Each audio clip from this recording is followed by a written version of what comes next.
Our first guest is Nidhi Sharma. She's the project administrator for the UBC Climate Club. And our second guest is Maggie Siegler, who's a trauma therapist and an educator.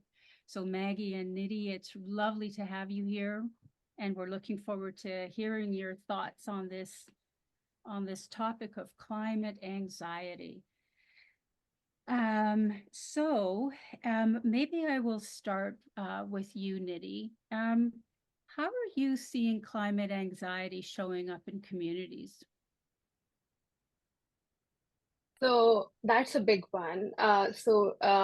Being part of UBC and working with student for student. So Climate Hub is a student-led organization, and I am project administrator there. So I get an opportunity to interact with a lot of community members, youth, and elders. Um, Climate anxiety is creeping in a lot now. First, we used to there used to be youth who used to come to us, and so suppose if they're not from here, they're from coming from islands, they have this anxiety that every year the temperature is increasing, their community is suffering, and they're here, and so we are here, we will learn more about it. That's how the youth is looking at, and but still there's the eco grief that's happening, that things are changing, and climate change seems to be so big that what we can do. And a lot of narration is also in climate doomism, that everything is going to be destroyed, and that gives us like maybe we can't do anything because it's so big. And so that's one aspect. And the other thing is every year the temperature is rising. So whenever we interact with community, they're like, I don't know what's going to happen. And we are doomed. And that's coming in more and more and more. Last year, my fellow worker was from Maui, and Hawaii has like a big forest fire, and so much harm have been done to the community. And then our people and communities living in Okanagan face so much. And I remember we were in that circle, and we were like, people were crying that so much is happening to their community, and that's anxiety, that's grief that's happening. And I was crying too, and I was like, it's not my story, but it makes me so sad that things are not changing as they should have been. And one of my friends said that loss of hope is also a loss. So we are dealing a lot of loss of hope, loss of ecology, systems are changing. So a lot have been doing like happening around, and yeah, everyone I'm meeting now is little worried. I wanted to ask this question to like how prepared we are for this climate emergency that's going to happen, because community knows in their heart that this year is going to be hotter than the last. And so yeah, so that's happening in the community. Thank you. That I noticed that my anxiety actually rose as I was listening to you talk. And so actually, I'd love to ask you, Maggie, how are you seeing climate anxiety showing up with your clients and in the work that you're doing? Yeah, I'm actually retired from psychotherapy, but I do a lot of workshops with communities, with community activists that are specific to the pain that we carry about the situation that we're living in, and climate grief has over the years become a bigger and bigger part of that. I think the first thing that I'd like to say is, we have to face the crisis head on. And when we face it head on, we can kind of find some clarity about to strategize. And I think we're like that psychologically. We have to face head on what we're carrying, our grief, our sorrow, our rage, our trauma, our just the whole range, our fear, our despair, and the hopelessness that Nidhi's talking about, and the youth. And we have to face it and find a way to go through it, rather than kind of have it embedded in a kind of, I don't know, sort of psychological denial. It's like if we're pretending that the change isn't really happening around us, we're not going to adapt to it, and we're not going to be able to mitigate it. And if we pretend that we don't have these feelings, or that we can't do anything about these feelings, they're just like heavy weights inside of us. And so I think that we have to come to our own internal reactions to the situation with the same clarity and honesty that we try to come to the climate crisis. And then when we can acknowledge that that's the experience that we're carrying, there are, tools and ways of being in community and things that people can do to find a way through.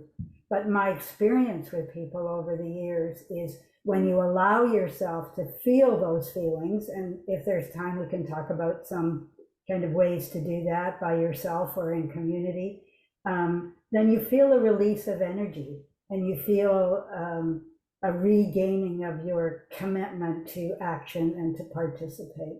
And our behaviors are maybe, I don't know, cleaner when we're kind of not using a lot of energy to protect ourselves from these really painful feelings, which create a kind of isolation within us. Yeah. Thank you, Maggie. What I heard, really what I heard from both of you is there's a lot of emotion that's sitting in us, whether we're ready to acknowledge it, whether we're aware of it. And it's like with most crises, facing it, acknowledging it is kind of one of the first things we need to do so that we can move into coping strategies and then into action. So Nidhi, what are some suggested coping strategies that you suggest when you do work in communities? So Maggie summed it beautifully. We practice messy hope, and so messy hope is it's not a zero-sum game. You are feeling climate anxiety, acknowledge that, but also build that hope that things would change. And as I said, that hope could be lost, but hope, like we believe hope is a practice, it's a verb. So we have to practice that. So that's one thing that we do as a community. The other thing is trying to create that safe and brave space. So when we say brave space, safe space is that anyone can share their emotions. So we have to acknowledge that every emotion is valid and acknowledged, because sometimes it's been, as a society, we have been taught that emotions are bad for some reason. And then if we are talking about climate emotions, there's still like climate denialism that's happening in the world. So people are not sure. And also sometimes people are not sure what they're feeling. Is it eco grief? They are not aware of that the feelings they are feeling is eco grief or climate anxiety. So that's another part of it. And brave spaces, everyone is encouraged to share their story. So we have to build those spaces, and we try to build those spaces with our workshops. So we have a lot of workshops. We have one of a program is Youth Climate Ambassador program, in which we practice climate story. So why, like, tell your climate stories, and it gives a lot of strength, like what are we feeling, tell you about your climate emotions. And so we focus on those sessions too, like what you're feeling is very important, and how can we change those feelings into action. As I said, climate change is huge. People sometimes feel like we can't do anything, and which is not true. It's not that what you will do right now, it's like obviously you will do reuse and all of those things, but also go in nature, have that walk. And and also, like, we have to understand, like, whenever we do workshop, we have to understand where we're coming from. So suppose a community who has suffered a forest fire, we won't say go for a walk, because they can see that the part of the forest that was there is not there, and it is a loss. So we have to be conscious. We also say draw an art, take some time for your own care. That's like for yourself. And then there's community. As a community, what do you want to see? What kind of policies do you want to see? So when we say system change, not climate change, that's how we also ask, like that those things make a person empowered, and they have some, like, they can take actions, and little actions matter. I can't tell you how many youth I've met who have said that I just want to make a positive change, a small change, but a positive change. So these are some of the strategies that we do. And we do these workshops free of cost. So if any of the people who are here who want to do that workshop for their island, yeah, I will be happy to share my email ID. And yeah, and these workshops are done by UBC students. So youth are doing these workshops and connecting with the communities. Great. Thank you, Nidhi. And we're going to segue into the action. But before we do, Maggie, one coping strategy that all of us should be using. Briefly, please. Build resilient, emotionally resilient communities. Find a way in the work that you're doing, in the exciting projects that you're doing, find a ways within your action groups, within your climate action, find a way to talk about the heart, talk about what you're feeling. You have to stop for a moment to do that, but it gives you more strength and courage. So share it, don't be alone with it, and bring it into part of the practice of building resilient communities. Thank you. That is going to actually segue us beautifully into the next part. Nidhi and Maggie, thank you so much. And now I would like to introduce everyone to Susan Swift and Greg Blee. They are members of the Gabriola Island Climate 12-12-12 Action Project, and Eli McKenty, who's the fire chief with the Cortez Island Firefighting Association. And what we're going to start talking about is people who've started taking action and feeling messy hope.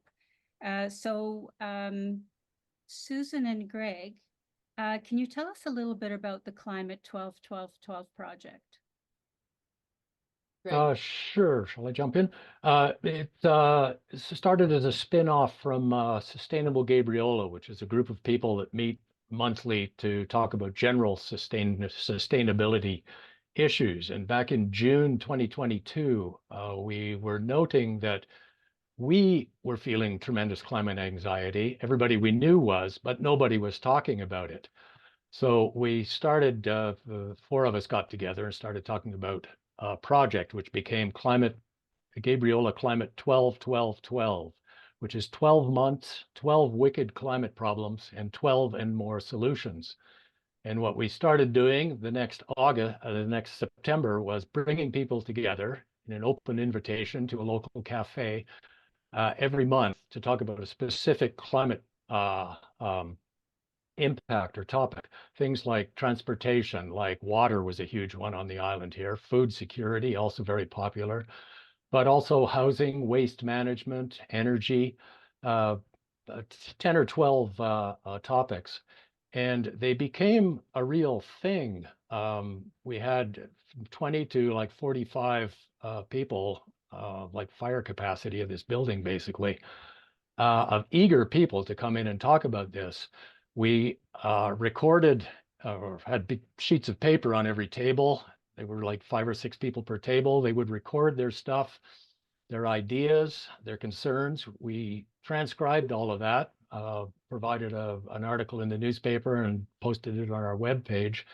And at the very last meeting in August 2023, we took all of those ideas, put them up on the walls around the room and said, okay, pick an idea.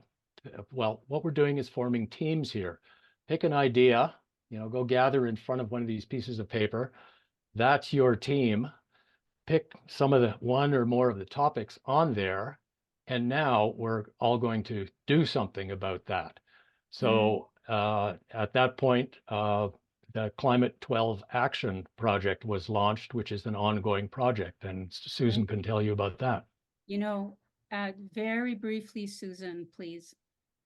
Yes, I know. This is so hard to do this because this is such an exciting initiative. But I think one thing that happened at that meeting is we were celebrating getting there and getting together with people and building this community momentum and these connections with people and the setting up of the teams, which then they picked their conveners and we continue to meet on a monthly basis and help each other move our solutions along. So that's great. There's a whole nother subject about cultural shift that's going on and how we interact with First Nations and with art and culture and youth. And I think that's the next phase that we're exploring is those lenses and how each of these topics needs to be seen through the lens of art and culture, through an Indigenous lens, and also with a focus on youth and engaging youth. But it's just so big, and we're happy to share more information, or if you go to the Sustainable Gabriola website, there's a lot of information there about the Climate 12 project. And, you know, as a Gabriola resident, I just have to say I'm so pleased and proud of what this group has started to accomplish and has been working so hard. And now I'd actually love to go and hear, Eli, what is it that you're doing on Cortez? What are some things that you're taking action on with respect to climate change and projects? Well, we have a few things going on. We've kind of identified wildfire as our biggest community risk over here for a number of fairly obvious reasons. And so we've really been working to bring the community into trying to mitigate that with us, as well as building our own capacity. So we had a fairly modest wildfire June of last year, but it was quite visible and really got people talking and thinking about it. And since then, we've put together a wildfire brigade as kind of a reserve force for our department. We found that we can train and equip wildfire personnel much more easily and inexpensively than structural firefighters. So over the next couple of years, we're hoping to double our available firefighting force on the island for a major wildfire. So that's one big initiative. We're also working on upgrading our water storage and our just overall capacity. And at the same time, we're trying to raise community awareness of the risks and of the actions that homeowners can take and residents to mitigate those. So the BC Fire Smart program is a super valuable program that anyone can implement either aggressively, and there's a whole range of things you can do, or even in small and simple ways. So every piece counts. Yeah. So we're doing a lot of public awareness raising type things. We are also going to be selling subsidized home sprinkler kits. We've been trying to get grab and go bags out into the community, and just trying to raise general awareness of the risks, especially as a very isolated community. It takes a long time for mutual aid or BC Wildfire, any kind of help beyond our community to arrive here. So in a major incident, without the preparedness and support of the community, we'd be overwhelmed quite quickly. And I think that's the case for many of our islands, many of our communities. So thank you for some of the examples of what you're doing on Cortez. Because we are starting to run out of time, I'm actually going to open it up to, there's a yay, Eli, we're so grateful for you in the chat. Anyway, are there any questions from anybody for Maggie, Nidhi, Susan, Greg, Eli?